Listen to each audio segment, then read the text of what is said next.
Правительством России последовательно проводится по доведению программы по реконструкции БАМы 562 миллиарда, от степени нашего участия. И на фоне того, что я могу дать оценку, что в последнее время железнодорожная составляющая работы правительства недооценивается. Это прослеживается в позиции по строительству совмещенного автожелезнодорожного моста, где мы потерпели поражение, и сегодня будет строиться автодорожный мост. И справочно, на вчерашний день на недостроенной станции Бестяк под разгрузкой было 200 вагонов одновременно. Это пока еще недостроенные железные дороги. Вы абсолютно правы, то, что лоббирование и умение обойти требования федерального закона 94-го, оно позволяет привести на территории субъектов Российской Федерации компании, которые известны тому или инвестору, или тому министерству, которое проводит эти торги. Я считаю, что решение прежде всего в соглашении.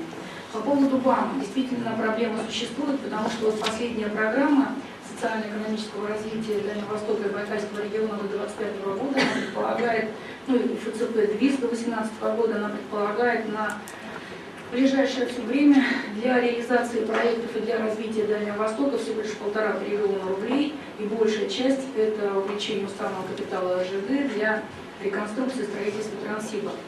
Мое личное мнение, таким образом, решение вопросов на уровне федерации, решение вопросов по развитию Дальнего Востока сводится к строительству транспортно-логистических центров на Дальнем Востоке и Владивостоке, скорее всего, и, по сути дела, развитие Кемеровской области как поставщика той продукции, которая будет транспортироваться. Не более того, к сожалению. Вместе с тем, есть определенные, на уровне Российской Федерации, экспертов Российской Федерации, есть определенные ожидания, связанные с изменением руководства федеральным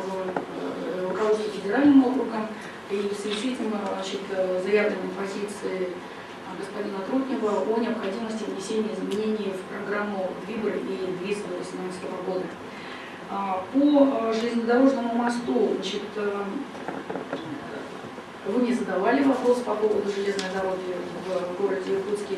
Считаю, что мост должен быть, однако рост стоимости этого моста за последний год, она, конечно, вызывает определенный скепсис у тех, кто, как я понимаю, принимает решения, поэтому в условиях ограничения средств на уровне Российской Федерации мы по-прежнему настаиваем на том, чтобы тот усеченный вариант, который, вы говорите, мобильный мост, он все равно был реализован однозначно, несмотря на снижение объема финансирования инвестиционной программы Российской Федерации.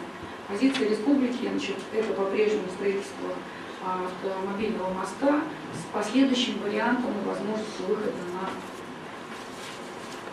строительство железной дороги.